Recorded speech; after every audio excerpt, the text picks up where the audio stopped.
Well, I said, here we are. Muriel didn't say anything. Fermin did. Sí, cómo no. Matter, Fermin. Don't you like it? No, amigo, I do not like him one nickel. No, come on now, Fermin. Just because they call it enchanted. This place many more encantada than you think, amigo. This baddest place in whole country. Ah, you people always say that. Not me. I never say him before, didn't we? This Cholo, he gets scared pretty easy when something is where old people live one part. But you never hear Fermin say nothing from being scared to these places ever, Emma. Caramba, que no, amigo. Only this place I don't like, pues. It'll look better tomorrow morning, Fermin. Maybe to you, amigo. But you don't look at me from the morning, I tell to you. What? You pay me off, senor amigo. Not me, I don't stay, pues. Oh, come on now, Fermin. Stop it. No, mira, amigo. Fermin, when he is scared, he don't kid you about him. I think it's much mejor you come along with me and not be here forever. Now listen, Fermin. No, I got my ears shut. I don't stay here, not Fermin. I take my money and I go from this. Welcome to Enhanced Radio Classics. I'm your host, Brian, and thank you for joining me for this 27th episode from the classic old-time radio series, Quiet Please. Huey Lancaster is an expert on prehistoric cliff dwellers of the American Southwest. He knows all the major sites of the ancient peoples and most of the minor ones. There's one site he came upon 6 years ago that he'd been seeking for many years before that. Huey explores the Mesa despite having been warned of a danger there. His guide refuses to go and sets out to escape the place. Huey presses on, ignoring warnings, and soon discovers why he shouldn't have. Let's tune in to Some People Don't Die, as it was originally broadcast on December 8th, 1947. Quiet, please. Quiet, please.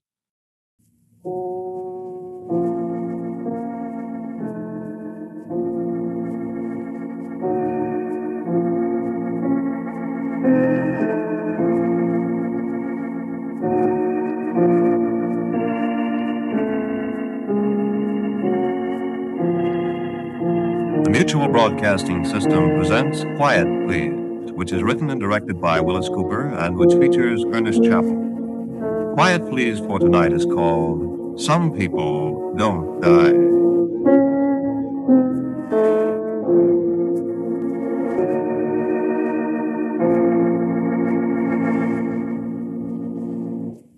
My name is Huey Lancaster. You probably have never heard of me unless you're vitally interested in the subject of prehistoric cliff dwellers, and practically nobody is. There are a few cliff dwellings in the United States that I don't know about as well as their original inhabitants did. Patarican, Mesa Verde, all the big ones, most of the little ones. They're quite interesting. Quite. Now, when I tell you that this particular one is called Mesa Encantada, don't look superior and say you know where the Mesa Encantada is. Because the Southwest has more enchanted mesas than there are main streets in the United States. And the chances of your finding this particular one is about 7 million to 1. And you don't want to find it anyway. I'll say you don't. Let's cut out all the preliminaries and say that it was several years ago, 6 to be exact, that I first came to Mesa Encantada. Muriel and me, my wife. I recognized it at once. How? Well, I'd seen pictures of it in various cliff dwellers' houses. Sure, other people saw some of the pictures, too, but I was the only one that recognized them as pictures of a particular mesa. And I'd been quietly looking for it for several years. I just stood there and looked at it, with the sun about a foot off the horizon, and nothing between us and the sunset but a million giant saguaros. Just me and Muriel and Fermin, my Yaqui Indian helper. It was pretty impressive, rearing up out of the desert about 1,000 feet, and that peculiar shape, and the walls sheer red rock, so smooth you couldn't imagine a possible foothold all the way to the top. I was pretty happy. I just stood there and looked, and all I could think of to say was, well. Well, I said, here we are. Muriel didn't say anything. Fermin did. Que sí, como no? Matter, Fermin. Don't you like it? No, amigo, I do not like him one nickel. No, come on now, Fermin. Just because they call it enchanted. This place many more encantada than you think, amigo. This baddest place in whole country. Ah, you people always say that. Not me. I never say him before, didn't we? This cholo, he gets scared pretty easy when something is where old people live one time. But you never hear Fermin say nothing from being scared to these places ever, am I? Caramba, que no, amigo. Only this place I don't like, pues. It'll look better tomorrow morning, Fermin. Maybe to you, amigo. But you don't look at me from the morning, I tell to you. What? You pay me off, senor amigo. Not me, I don't stay, pues. Oh, come on now, Fermin. Stop it. No, mira, amigo. Fermin, when he is scared, he don't kid you about him. I think it's mas mejor you come along with me and not be here forever. Now listen, Fermin. No, I got my ears shut. I don't stay here, not Fermin. I take my money and I go from this. Well, how are you going to go? I'm not going to let you take the car. Pues I walk. My pay, por favor. Fermin, listen now. You come with me. Don't be silly. I've been looking for this place for a long time, son, and I'm not afraid of it. Come on, be reasonable. I am more reasonable than we think, senor patron. You and senora can stay, and I do not like it. But me, tengo mucho miedo. No quiero estar aquí. Please do pay me my money. What are you afraid of, Fermin? You've been with us at a dozen of these cliff dwellers' places. That's right. Look, the senora isn't afraid, Fermin. But I am. Of what, for the love of Mike? Of what is up there? Do you know what's up there, Fermin? Broken pottery, a few skeletons. You're not afraid of the dead people, are you? Pero estos difuntos no son muertos, senor. You're crazy, Fermin. No, senor. What do you say, Dewey? He said these dead ones aren't dead. What do you mean by that, Fermin? Son brujos. Wizards? Que sí. Well, now look, Fermin, I'm a pretty good wizard, too. You stick around here tonight, and if any of these wizards come around, I'll put my own special variety of hex on Senor, with... you speak to Fermin, not to some fool cholo. Mira, senor, Fermin has been with you long many years, so do not try tell him that kind of stuff for why he knows better. Yes, I guess you're right, Fermin. Senor, I'm sorry. senora, you know Fermin is not superstitious Indio, pues? So you listen. This very mal país. How you say baddest? Senor, senora, you are my father and my mother. I do not want for you have bad death. Only not just you, and in your soul. These brujos take her too also. Please, you come away from here with Fermin before I am too late. Well, thanks, Fermin, but we're staying. I see. Then I go. Fermin, now don't be silly. Con permiso, senora. It is not I who am being silly. Adios, patron. Adios, senora. Fermin! Go after him, Dewey. He'll get lost sure as anything. We're 30 miles from the town. Stop him. Fermin! Fermin! I caught up with him in the gathering darkness, and we stumbled across the desert together for half an hour, tripping over the straggling roots of greasewood bushes, snagging our faces and hands on the cholla patches that seemed to lie in wait for us. And I used every argument in my catalog. Finally, I got mad. All right, Fermin, if you want to desert us, I said. And I told him where he could go. I can still see the bulk of him, stocky and sturdy against the stars that splattered the sky. And I can still hear his voice. And remember the sadness in it. No, senor. It is not I that will go there. They will take you there yourself. You and the senora. And the day will come when you will remember what Fermin has told you. And the day has come, and I remember you, Fermin. As you turned and moved away to become a part of the night. So I came back to the place where we'd parked the car close under the shoulder of the Mesa. Muriel had turned on the headlights, and they were a beacon for me as I plodded back. And when I got there, Muriel was gone.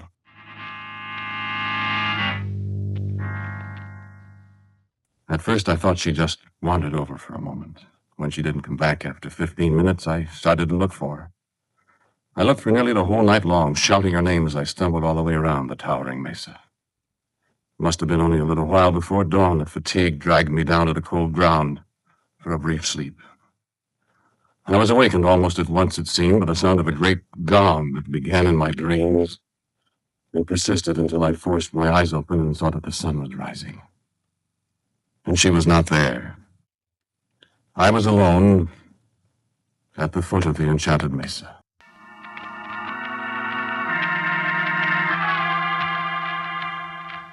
In the quick daylight, I took the car and drove in ever-widening circles around the base of the mesa, sounding the horn and shouting Muriel's name until the needle on the gas gauge warned me to continue on foot.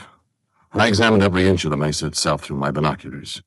And far at the top, 1,000 feet above me, I could see the man-made wall and the windows of the old cliff dweller's mansion. But there was not the slightest sign of life anywhere.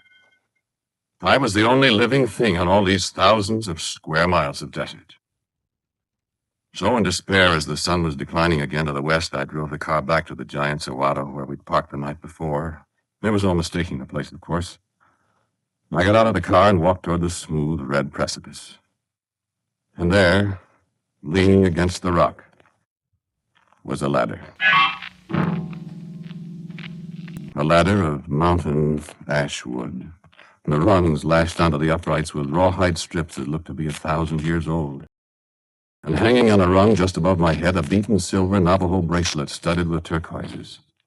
Muriel's bracelet that I bought for at Acoma, the village in the sky, 2 years before.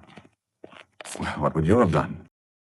I didn't think of Ramin's wizards, his dead men who were not dead, until after I'd climbed all the way up the ladder, till after I'd retrieved Muriel's bracelet. And I remember thinking that perhaps this ladder indicated some racial connection between the cliff dwellers of ancient times and the modern Zunis, who used ladders such as these to climb up to the second-story entrances to their pueblos and lock their doors by hoisting up the ladders behind them. Perhaps Muriel had found it, lying under a mesquite bush, and had dragged it over to the mesa. And then I remembered, out of my scientific musings, where was she? Where was she? That was when I discovered the doorway. A black doorway leading into the mesa. The passage beyond, dark. So now I knew where Muriel was, and I was a little annoyed that she'd beaten me to the discovery, and I was irritated that she'd not waited for me. I called her. Muriel! No answer. I called her again. Muriel! Are you in there? Then there was a scraping sound behind me, and I looked back at the doorway just in time to see the ladder slipping away from the ledge. I leaped for it, but I was too late. It crashed to the ground. So now you've done it, Muriel, I said to myself. And I was an angry man. I started on the passageway in the dark, and I called her name again. Muriel! A man's voice answered out of the darkness. I'll take you to her, Mr. Lancaster. Who are you? I'm sorry I startled you, Mr. Lancaster. My name is Kino. Who are you? Where's my wife? I live here, Mr. Lancaster, and your wife is safe for the moment, at least. Come along with me, please. No, the race of the cliff dwellers had been extinct for a long, long time. We have only surmises as to what became of them, what they called themselves, what they looked like, where they came from, and where they went. Our unsolved mysteries. And here, in this place, crowned with perhaps the most ancient of all the cliff dwellings, was a man who spoke as perfect English as you and I. Yes, I am one of the cliff dwellers, Mr. Lancaster. We here in the Mesa de los Miradores, we are the last of our race. Oh, I thought this place was called the Mesa Encantada. We call it the Mesa of the Watchers. Well, why? You'll see. There is a stairway here. No. How could a man, a cliff dweller, if he really was one, how could he be speaking perfect English to me, here in the heart of 1,000-foot mesa far out in the desert? How could that be? I wondered if I were dreaming. No, you are not dreaming, Mr. Lancaster. Can a man read my mind? We can do many things, Mr. Lancaster. And you must not be surprised at my speaking English. Many of us can speak several languages. You see, from time to time, we send our people out into your world. We have been doing that for hundreds of years. You've been out then? Oh, yeah. As a matter of fact, I was in your Navy during this last war. Aviation Radioman 3rd, under Lexington. Oh, I don't understand this. We don't expect you to, Mr. Lancaster. Well, where's my wife? I am taking you to her. Be careful, the stairs are steep. And the stairs were steep. Too steep for more conversation, although you can understand how anxious I was for information, for news of Muriel. I followed the man who called himself Kino up, higher and higher. And in the brief pauses to rest my aching legs, I managed to put in a few questions. Is my wife all right? Oh, yeah. She's quite all right. How long can we stay here? For a long time. Shall we start again? There is still some distance to go. I'm a trained mountain climber, but those stairs were almost too much for me. Kino, though, wasn't even breathing heavily. I had to stop oftener and oftener, and though I thought I was trying his patience sorely, he remained calm and courteous. There are about 1,000 of us who live here. I hope we'll get a chance to study your people, their customs. Yes. You may do so. I'm amazed that there are people here. Living people, I mean. Yes. I'm sure. My assistant ran away from us last night. Yes. The watcher saw him. He said you were wizards up here. You know, a wizard? Yes. I know. Shall we go on? It's only a little way now. The last few hundred steps nearly tuckered me out. But at last I staggered out onto a kind of platform at the very top of the mesa, a platform of living rock surrounded by a parapet carved out of the mesa itself, perhaps 4 feet high. The wind was cool up there, and the desert seemed a long, long way below, and the stars were very close. This is the place of the watchers, Mr. Lancaster. I wish you a pleasant good evening. Yes, but And a huge slab of rock swung into place over the trapdoor we'd just come through. I was alone again, on the peak of the Mesa of the Watchers.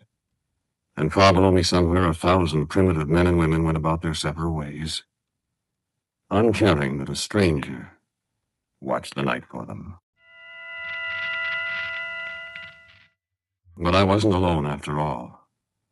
For a voice, an old, dry voice, spoke to me in cold darkness. Can It was a voice in oddly accented Spanish, and I looked around for the one who asked me, "Who is that?" I could see no one, but I replied, "Un americano, que se llama Huey Lancaster." And I said, "Quién es? Who are you?"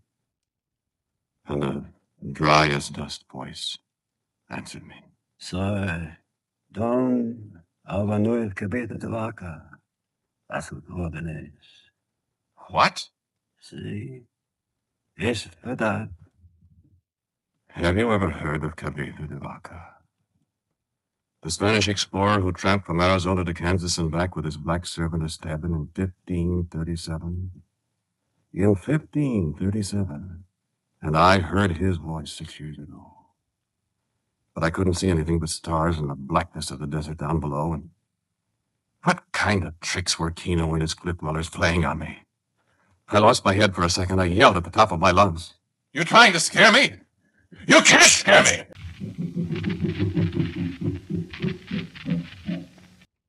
But they did. They scared me nearly to death. Nearly.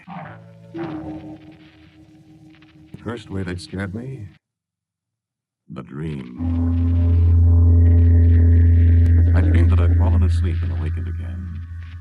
Awakened to the man Kino standing over me. Get up, Mr. Lancaster. Well, it's about time. Yes, indeed. It is about time. What are you trying to do to me? Where's my wife? Your wife. Why, you see her very soon. Don't worry about her. I want to see her now.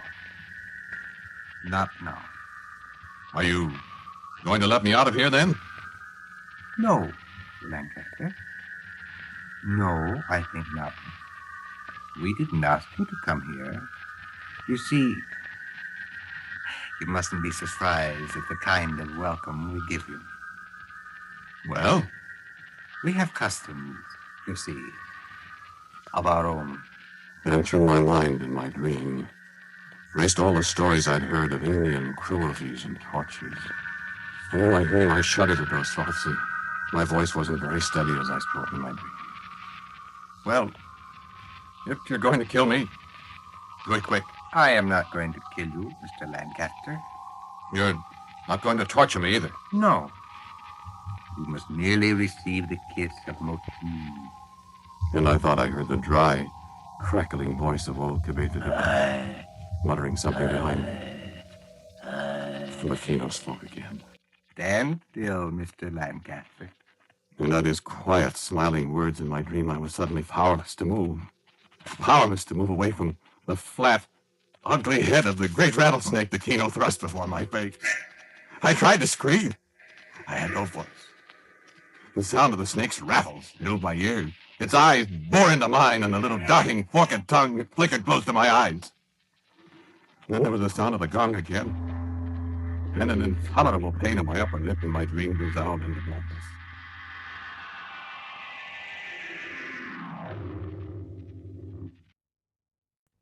The second time they scared me. I awoke, and the pain on my lip was something unendurable. And I knew it was no dream. I remember a sense of surprise that I was still alive, though I knew death was not far away. And a voice spoke to me in the first rays of the morning sun. Huey. Muriel, where have they been keeping you? And then I saw the mark of the snake, the kiss of Motzine on Muriel's lip, too. And I cried out, Muriel, the snake! Yes, Huey. I have kissed Motzine, too. They killed her. No, Fred. No. We have not killed you. Well, what? No, indeed, on the contrary.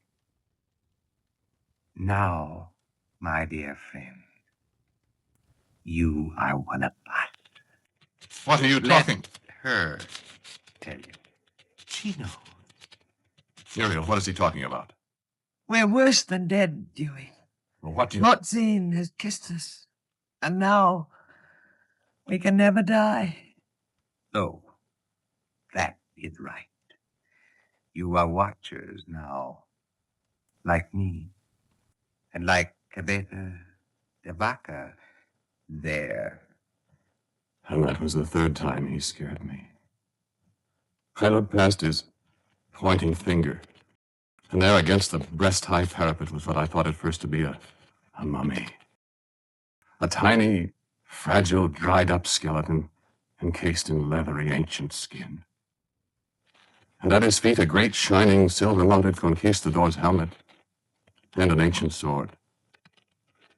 And slowly, the desiccated mummy turned its head to us. And the skull of a long-dead man, and the eyes were pinpoints under the naked brows.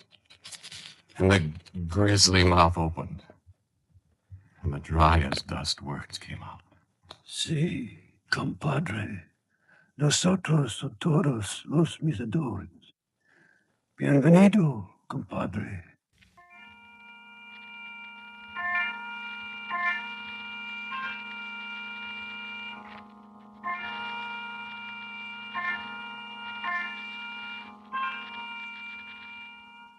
Yes, it was truly Cabeza de Vaca. No, Muriel and I can never die either. Well, I know, I tried. I could tell you first-hand stories of the conquest, stories I had from Cabeza de Vaca himself.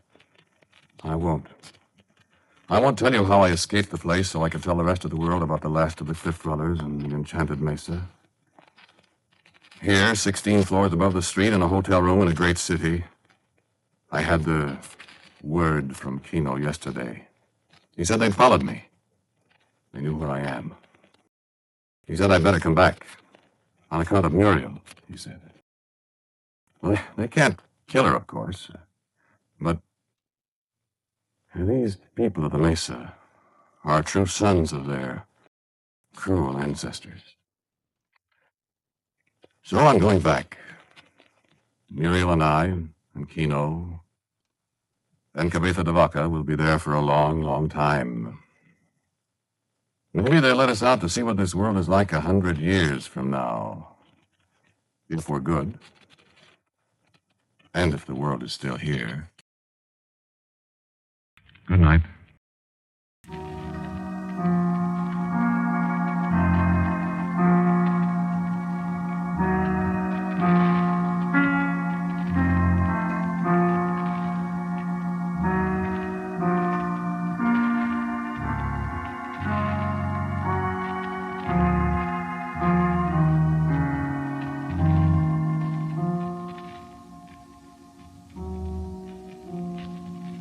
You have listened to Quiet Please, which is written and directed by Willis Cooper. The man who spoke to you was Ernest Chappell. And Sid Cassell played Fermine, Muriel was Ann Seymour, and Ted Osborne was Kino. William Adams played Cabeza de Vaca. The music for Quiet Please is composed and played by Albert Berman.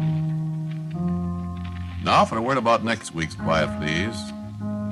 Here is our writer-director and my good friend, Willis Cooper. For next week, I've written you a story about a man who wasn't satisfied with his lot in life and who tried to change it.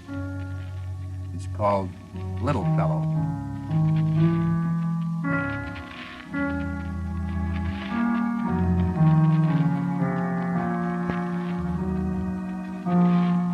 And so, until next week at this time, I am quietly yours, Ernest Chappell. Quiet Please comes to you from New York. This is the Mutual Broadcasting System.